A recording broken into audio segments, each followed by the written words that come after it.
So it's at that point where you realize that this time for money exchange doesn't work. And the reason it does not mathematically work is because you have a limited amount of time in a day. So just from that fact, so even if all you wanted to do was exchange time for money, you are capped just based on math. You are capped unless you believe you can increase your income or double your income every year forever. I don't see how else you can go about that. A business owner can do that because a business owner can find more customers and leverage technology to do that. But for an employee, outside of that 3% raise they give every year, you're pretty much capped. So, welcome to Tech Intersect. I'm your host, Tanya Evans, and my life and work exist at the heart of law, business, and technology. Yeah, I've earned a few fancy titles and degrees over the years, but the bottom line is I'm a writer, speaker, teacher, and lifelong learner. And I'm really excited that you've joined me on this journey. So what is Tech Intersect? Well, it's authentic, empowering conversations with really interesting guests who demystify complex topics to prepare you for the future. Because your future is now. And it exists where law, business, and tech intersect. Get ready to listen, learn, and leverage. Let's get started. In this episode of Tech Intersect, I am so excited to speak with Dr. Hans Boateng, also known as the Investing Tutor. And he's one of my favorite people to follow and learn from on Instagram. He's one of the best investing educators out there because his teaching is really from and through his own experience coupled with his expertise. Now, Dr. Hans grew up in Ghana, so he's Ghanaian. It's in West Africa. And when he arrived in the United States, he recognized that there was a severe lack of investment literacy in the immigrant and minority communities. And that awareness fueled his passion for teaching others who were similarly situated about how to build sustainable generational wealth. And as a result, he was able to climb the ladder of financial success. I love a good praise report from the bottom. Started from the bottom, now he's here. Started from the bottom 10% to the top 1%. He is an accomplished professional with a wealth of knowledge and experience in finance and investing. And, not for nothing, he holds an MBA with a path of distinction and a doctorate degree. We will talk about all of that and more in a moment. But first, Dr. Hans, welcome. Wow, Dr. Tanya, I should be visiting you more often. That was a very nice introduction. Thank you so much for having me. It's my absolute pleasure. You truly are one of my favorites. You're so thoughtful. You are so empathetic.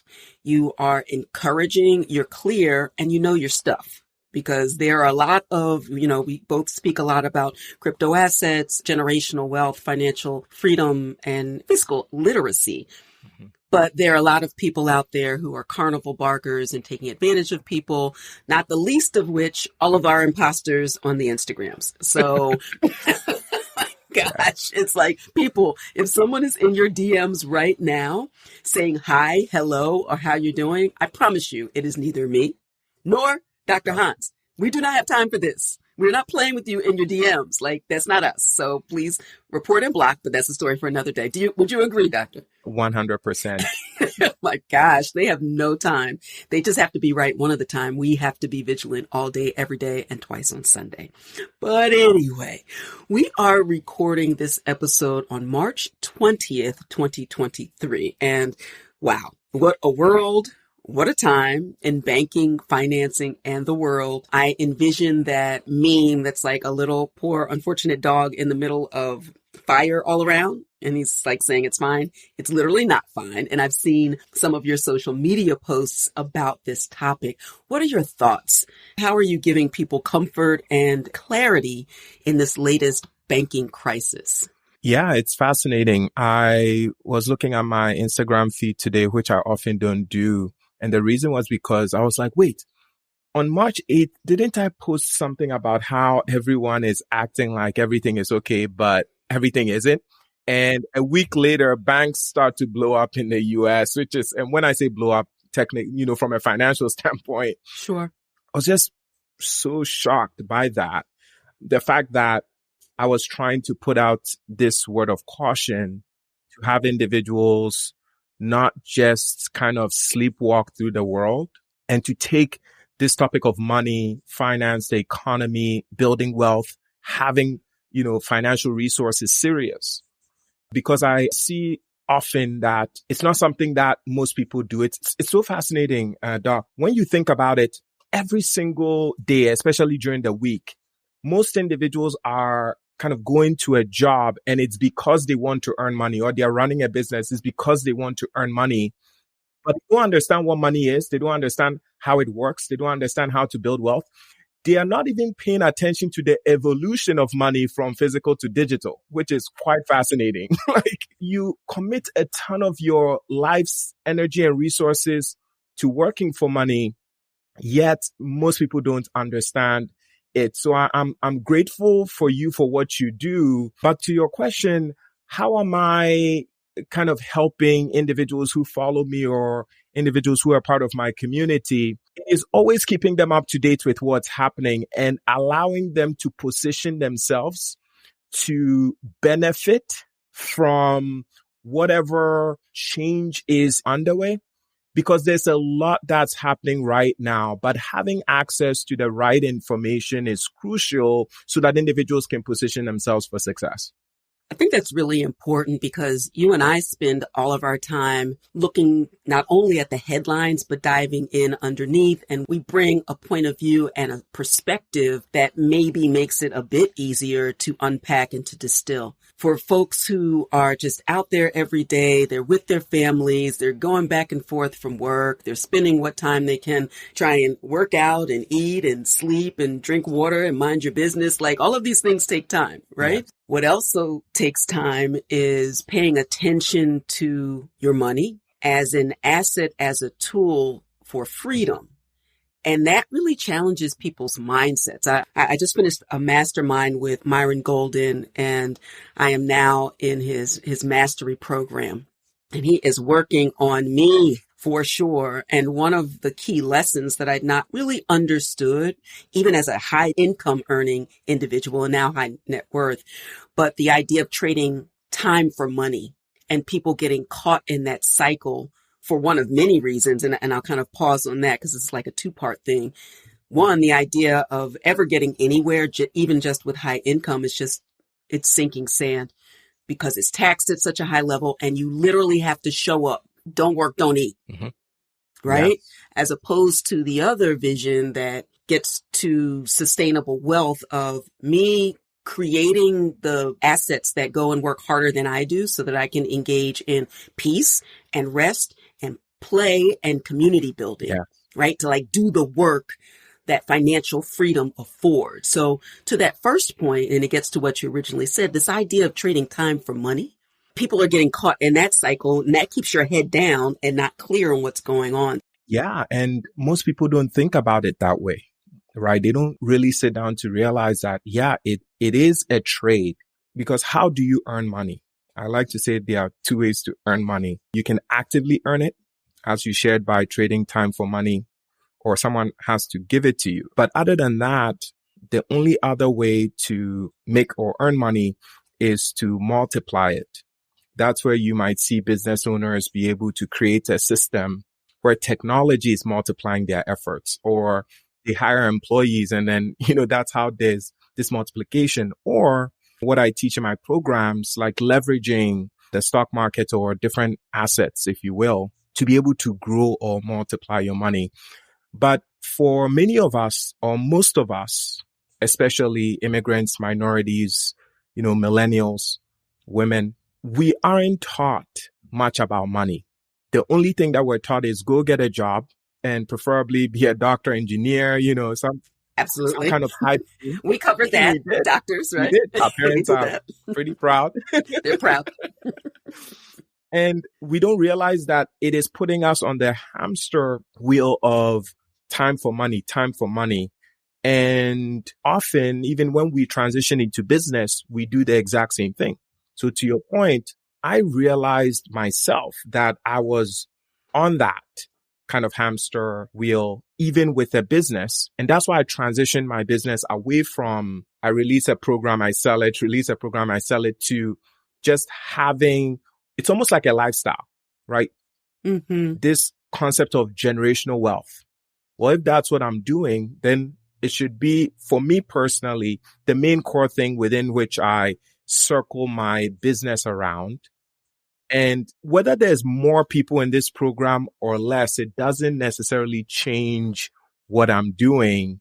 And once you begin to understand, but it takes, an individual doesn't come into knowing things like this unless they really position themselves, one, around the right people or the right information. And most people, as I said in the beginning, are sleepwalking through life, assuming that if they just follow the rules of go to school, get a good job, work hard, buy a house. Yes, right? Buy a house. Once you do those things, you'll be successful. No. And most people find out when it's very late that that is not the path or the secret to success. I was sharing last week that a larger percentage of the individuals who are inquiring about wanting to learn about investing recently are women in their 50s. Mm-hmm, absolutely. Because they've gone through life and they are staring at retirement and they're like, oh my gosh, I don't have enough. How can I retire? Right. So it's at that point where you realize that this time for money exchange doesn't work. And the reason it does not mathematically work is because you have a limited amount of time in a day. Absolutely. So just from that fact, so even if all you wanted to do was exchange time for money, you are capped just based on math. You are capped unless you believe you can increase your income or double your income every year forever. Right. I don't see how else you can go about that. A business owner can do that because a business owner can find more customers and leverage technology to do that. But for an employee, outside of that 3% raise they give every year, you're pretty much capped. So that's been the thought process for me, and just encouraging individuals that you have to be conscious of these kinds of discussions and trying to figure out how to implement these teachings into your life.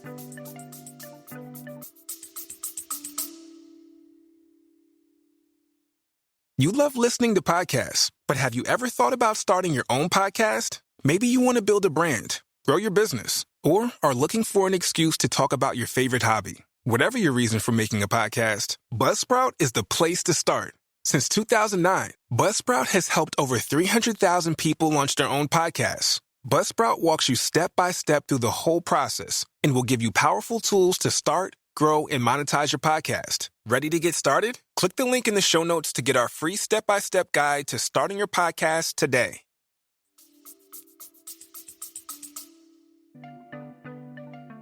Hi, I'm Dr. Tanya M. Evans, author of Digital Money Demystified.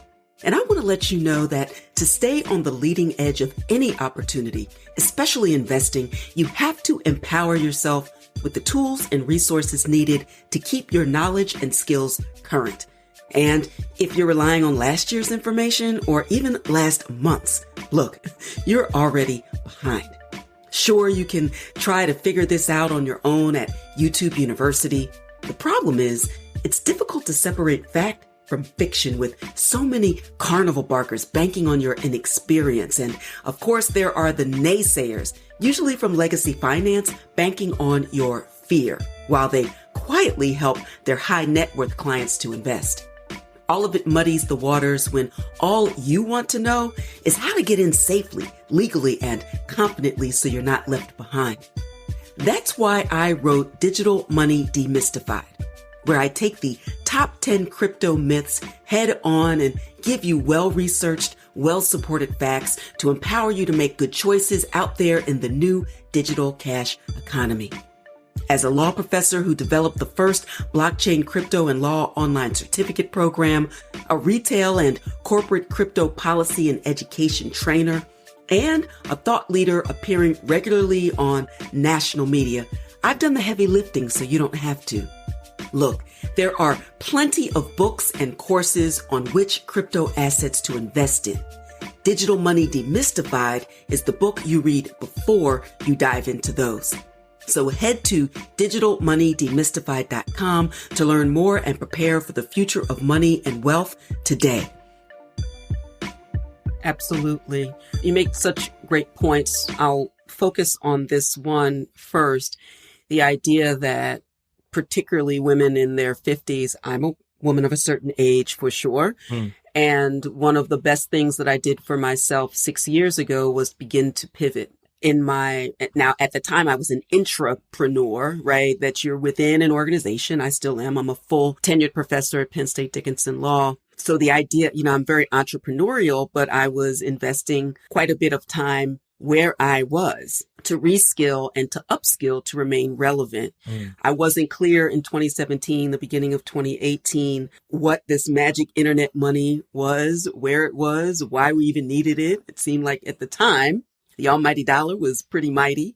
We've learned a lot recently. We'll get back to that in a moment. But what I was clear about is the technology underlying cryptographically secured assets, right? Not just digital money, but digital money that was secured in a particular way using a particular type of technology.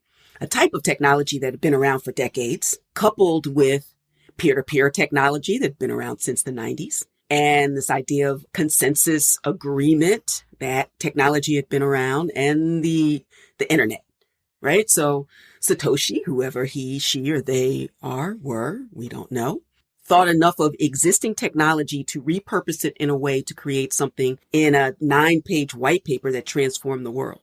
Absolutely. At the same time, to your point, that we are living in a transitional point of the evolution, and we're seeing the cracks in the infrastructure, right? The evolution of the exchange of value. And we can think throughout the millennia of many different ways that we've exchanged value within a community. And then once communities began to expand and started to travel, and trust was very important in a community, but that community next door, we didn't know those people. And we needed some method that we could all agree to exchange. And that communities got bigger, bigger, bigger. And now we're here in the global economy, right?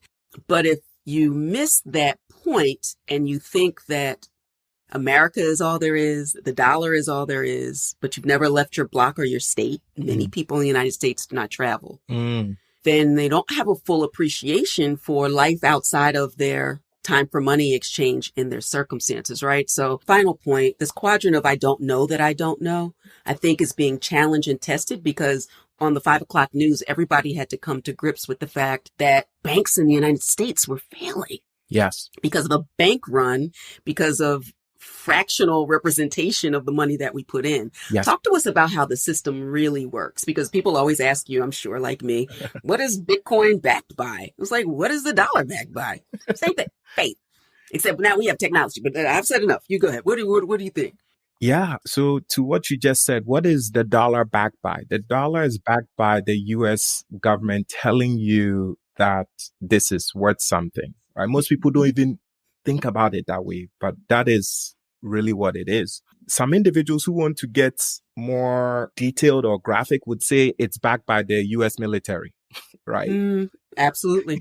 Right. If we're being honest. And if people are wondering why, because the US is a global superpower, and it's a superpower because it has more, not only financial resources, but resources for war. So because of that, they can force their currency on everyone in the world. So the US is telling us this paper is worth money. And all of us were like, yes, it is. And for anyone listening, we don't disagree. It is worth something because other people will accept it as money. Okay. Right. The US set up that consensus, and other countries have currencies and they tell their citizens that this is money. And it's the same, even where I'm from, Ghana. Bitcoin. And I know this is not a conversation about Bitcoin, but I wanted to chime in. Oh, it's always a conversation about Bitcoin. You stop it. Go on. Yes. Say more. Yeah. Bitcoin is the first time where there is this technology which is saying that no one has to come and tell you this is money. But this system has been set up in a way that it can be whatever you want it to be, but it's best suited as money. Right? And anyone or everyone globally can tap into this system and, use it to transact, use it as a store of value, use it as a medium of exchange, whatever you want. And we don't need the approval from any government or individual or corporation or country. And it's a revolutionary technology. Right. And most individuals are overlooking it. Doc, I like to say the best time to have purchased real estate was in the 50s, 1950s. Absolutely. Yeah, when the US government was literally giving it away. The only problem is they kept us out, right? People of color, Black communities, minorities were kept out. But that was the best time. If you got a home back then, it cost about $3,000, $5,000. Now the average price of a home is about $400,000, right? So when most people are saying the best asset right now is real estate, I look at them and laugh. I was like, I'm not saying real estate isn't bad, but you have no clue what you're talking about. If we're talking about the best asset right now, it's not real estate. It is what is being built right now, which is going to be relevant over the next decade, 2 decades, 3 decades, 5 decades, and beyond. And it's obvious. Most people can see it, but it's obvious. Right. Money and the investments or the assets in the old world have always been physical. Over the past 10 years, we've gotten apps and we've seen what technology can do. But notice that money is slowly becoming digital as well. Well, it doesn't stop there. Assets will be digitized and tokenized. And individuals who miss this transition, they are going to be walking around 10, 20, 30 years, or their children will be looking at them in 10, 20, 30 years and being like, hey, what were you doing when this shift was happening? So I hope many people or many individuals don't miss that. But along the lines of specifically how banking works is you put money in a bank and the US government has given banks the authority to multiply the amounts that you put into the bank by 10, right? Multiply. Catch what he's saying. This is very important. Like, this is a teachable moment to stop everything you're doing right now and listen and learn and write and repeat. Continue, Doctor. This is where it breaks. It's like, wait, mind blown. What do you mean by they multiply by 10? Because ideally, if I was to say, okay, you put money in a bank and the bank takes the money and lends it out, most people say, sure, it's still wrong, but most people say it's okay. Well, they take the money that you deposit, they multiply that amount by 10, and they are able to create credit cards. They're able to create mortgages, give out car loans, lend to businesses. That is what creates money that most individuals use. And the US has given banks the authority to be able to do this. It's called fractional reserve banking. Okay. So if you were to go to your bank and why do you think banks incentivize you to do direct deposit? Have you ever thought about that? Right? Aren't there special promos for if you do direct deposit, we won't charge you any fees? Why do you think there is this incentive to bring money? That's how the banks make money. And the crazy thing about it is if someone sat me down and said, there's a business model where people bring you their money, and once you have it, you can use their money to make money. I'll be like, wait, what you mean I have to go to work? Right. I have to trade my time for money. Yes, trade my time for money, bring the money to someone else, and they just take it and they are using it to make money. Right. And not only are they doing that, you might be wondering, how much do I get from that transaction? You get pittance.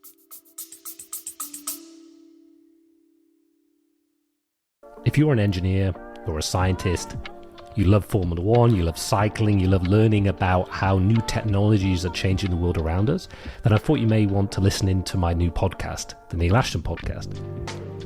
We talk to leading engineers and scientists from around the world, hear about their life stories, hear about new technologies, and hopefully educate you and give you a better sense of how key things like machine learning, artificial intelligence, supercomputing are changing the world around us.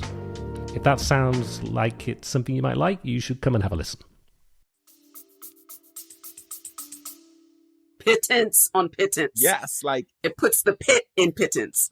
I know, and most people, what are you talking about? The interest rate on your savings account, which is what, 0.05 or 0.2 or even right now with inflation and interest rates at close to 5%, standard savings accounts are paying maybe 0.5%.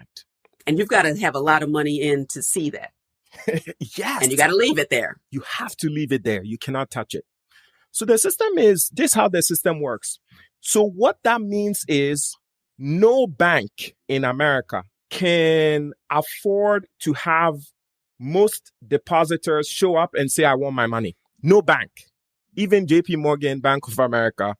Obviously, those banks are much larger and they are not going to face what happened to Silicon Valley Bank because the government is not going to, No, they shut it all the way down to the ground. Yeah. Everybody back in your house. We're shutting it down. We're turning off the ATMs. 100%. They will do that for the top 5 banks. However, for Silicon Valley Bank, they followed the rules. The government gave them the rules. They followed it to a T. The only problem is they never expected, which is Silicon Valley Bank, they never expected that most of their depositors were going to withdraw most or all of their money. And one caveat there, 97% were above the FDIC limit of 250,000. Yes. Because most of them are these tech startups but they're still mom and pops, right? They still need that money, but not to have 97% above. Yes. Yeah, meaning they had above 250,000, which is the FDIC insurance, which guarantees the money. So most of them just panicked and they wanted to take their money out when there was this hint that Silicon Valley Bank has a problem, right? Apparently, the worst thing to say when you're a bank or a financial institution is, calm down, everyone. I know that's right. Try that to your spouse. I know. Tell me to calm down. And that's what the CEO, I believe, did on Wednesday or so. Yeah. So then people wanted their money out. And the bank ended up failing as a result. Further proof that when you deposit your money, it's not sitting there at the bank waiting for you, right? The only system where when you deposit your money, it's waiting for you is Bitcoin. There's no other technology that has that kind of system or counterparty risk or fractional reserve kind of banking or lending. None of that exists with this new pure system, which is Bitcoin, the Bitcoin blockchain.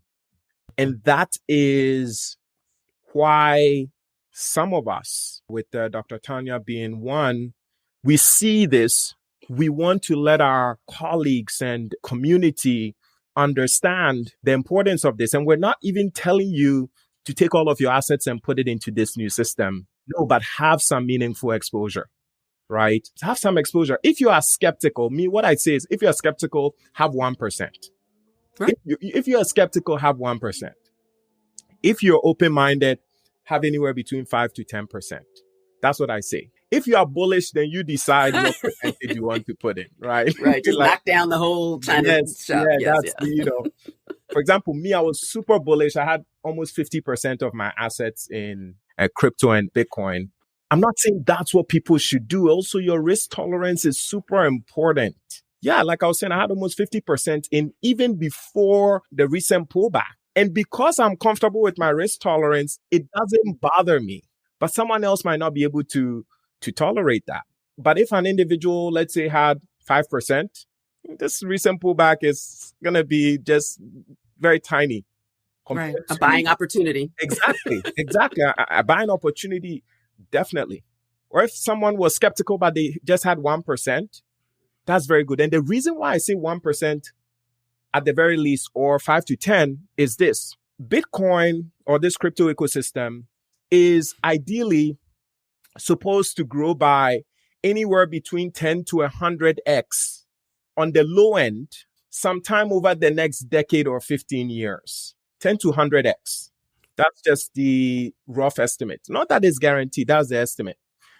So if it does do that, think about it from a percentage standpoint. If you're someone who just owns 10% of the asset, all of a sudden, it is going to readjust and be worth more than any of the other assets that you hold without even doing anything, right? Because if you hold 10% and you have 10x of 10%, that's ideally 100.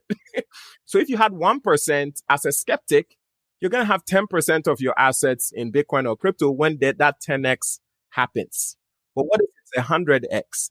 That is where I tend to say, get off zero, right? At least 1%. But if you're an individual, 5 to 10, right? But if you're bullish, like me, maybe like Dr. Tanya, you might want to explore some other percentage that works well for you. And it ties into your original point about real estate. Mm-hmm. If someone told my grandparents in the 50s, who put everything they could, the 2 jobs and everything, but that house was paid off for decades. My mom inherited that house. And you met when they bought it from where it was, even in a modest area. If you had told them what it would have turned into, they could not even imagine. Yes. And to your point, if 1% goes back to 0, you kind of don't feel it. You don't. And you're a skeptic, and it's 1%. And it's a skeptic, and it's like, see, I told you it was nothing. Yeah. But you're not jumping off of a bridge. Absolutely. The people who got wrecked last time, I see our time is coming up, and we will continue this conversation. And I hope we'll have more conversations on IG Live, to be sure, because these quick but substantive bits of information are what people need to start to right-size their understanding about the crypto ecosystem, to even have the discernment of the different types of crypto assets. There, at last count, there were over 22,800. I think we're creeping up on 23,000, right? Yes. Not all, it's like Bitcoin. I give ETH props. I was I'm the former chair of the Maker Foundation that was responsible for the full decentralization of the Maker DAO. So I love the Ethereum virtual machine, yada, yada. And then you got all these others. I hold a few other, or what we call altcoins. Some people have a different title for them. We won't say that here. My mom listens. But I have the discernment to say it may work or not, in the same way that I invest in certain companies. I know the people, I know the project. I mean, like Filecoin is something I'm wickedly interested in. It could work, it could not work, but I know the people, I know what they're working on. That is interesting to me. People need to have that level of information, and also the comfort, to your point, to know that this is here to stay. If we don't want to continue to be left behind, we have to learn the language. It makes me think of the Ariel Schwab report for the Black investor for the first time last year, including the Black crypto investor. And they had great data points, but the way they extrapolated and interpreted that data went to a different place. Like, scary, don't do it, too risky for Black people. I'm of the opinion it's too risky not to. 100%. And we don't have the luxury not to. We don't have the luxury, right? No luxury of time. We missed out. And you were talking about your parents. Imagine if they knew that this home would be worth this. They would have done everything in their power to not buy just 1, maybe 2 or 3. Even if they have to borrow for it, they would have, in hindsight, because you have an appreciating asset, which is growing exponentially, against a loan, which might be capped at, I don't know, back interest rates back in the 50s, but let's just call it 7%, right? But look at home values since then. So even if you are borrowing at 7% back then for a home, why not? Right? So we don't have the luxury. So we miss real estate. And guess what? The next opportunity for us was the stock market in the late 90s. But back then, there wasn't, what's it called, Robinhood, or these apps where we could easily eToro and all of these. We couldn't just go and buy a stock. You needed to have enough assets to have a financial advisor or a stockbroker. So then that kept majority of us out of the stock market. So guess what? We missed that tech stock boom over the next 2 decades that created multimillionaires and billionaires like Mark Zuckerberg. This is the first time that there's an asset and a wave where no one can keep us out. Right. The only thing that keeps us out is our level of knowledge or understanding as to how to get exposure. So we cannot afford to sit around. Let other people say, oh, this is too risky, or this is that, or I don't understand it, or it's too complicated. The one thing I know for a fact, and it hasn't changed, you can ignore Bitcoin, you can ignore crypto. It's just not going in anywhere. You're going to continuously hear about it. Anytime it's in the news, it's going to be here.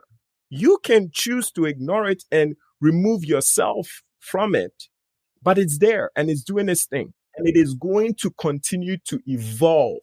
It's going to continue to be built. It's going to continue to be improved. And I hope you're not that individual who one day in 10, 20, 30 years, you're like, someone asks you, why don't you own any of this? What are you going to say? I was making fun of it, or I thought it was scary.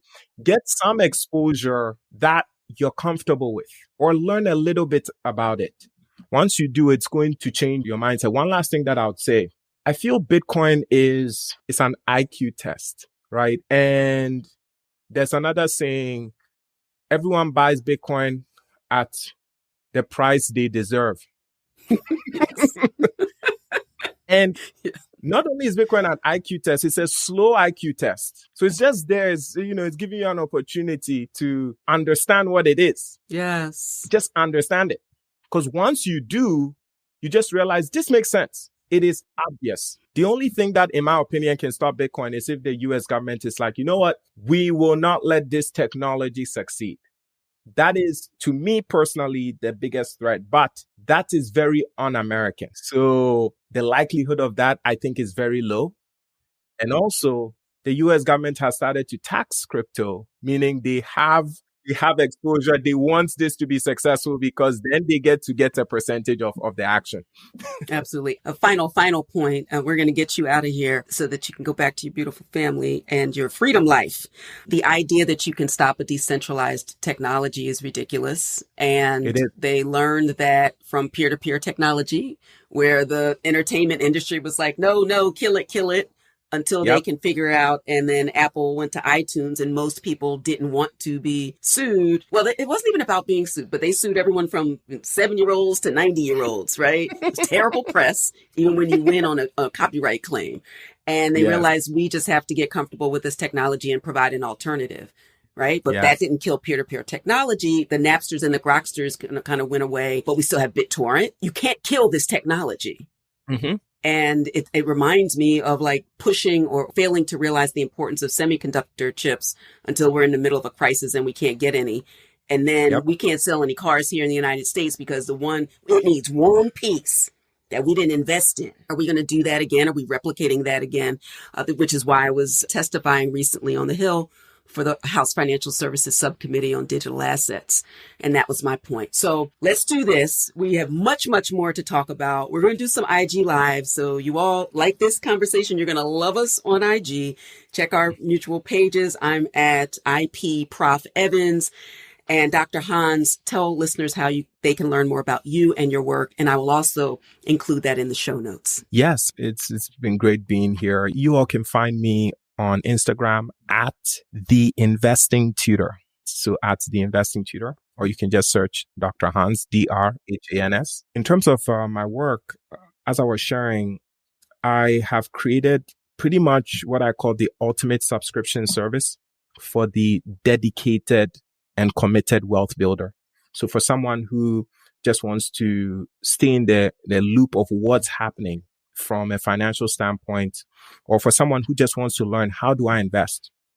Whether it's a company retirement plan, or your company is giving you stock options, or you want to even understand the US stock market, index funds, ETFs, all of that. And even if you're not in the US, UK, Australia, Europe, you're able to learn as part of this program. It's called Generational Wealth Plus. It's a subscription service. You can choose to pay monthly or yearly so that I'm not excluding anyone from having access to this. So the website is Gen Wealth, for generational wealth short. So Gen Wealth Plus, so PLUS.com. So genwealthplus.com. Check it out. And I look forward to seeing some of you in the program. Outstanding. He's provided, I think, a code. I'll go back and look for that and drop that in the show notes as well. Dr. Hans, it's been a pleasure. I look forward to continuing this nation building, and by nation, this global build. It's so important for our community, and I'm working on Gen X and the boomers. You work on the millennials, and let's all go get this freedom together. Is that a deal? Yes, it's a deal. We don't have the luxury not to. Thank you so much for listening to the Tech Intersect Podcast. I hope you enjoyed this episode. If you love it, please tell the world. If not, go ahead and tell me. And in either case, drop a comment or ping me on social media at IPProfEvans with the hashtag Tech Intersect. And finally, a quick reminder on digital safety. There are a lot of scammers out there impersonating me and others, and I need your help. Now hear this, and remember, I will never slide into your DMs to say peace and blessings or hey, and I will never reach out to solicit your time or your money on social media like ever. I'm not a trader. I am an educator and an attorney licensed in 4 states. Thank you very much. I'm here to inform, inspire, and empower. No cap and definitely no Forex. So be careful, make good choices, and remember, I developed an entire free masterclass about the topic of digital safety in the crypto space. So check out secureyourcryptobag.com for more information. That's secureyourcryptobag.com. All right, that's all for this episode. Until next time, continue to shine.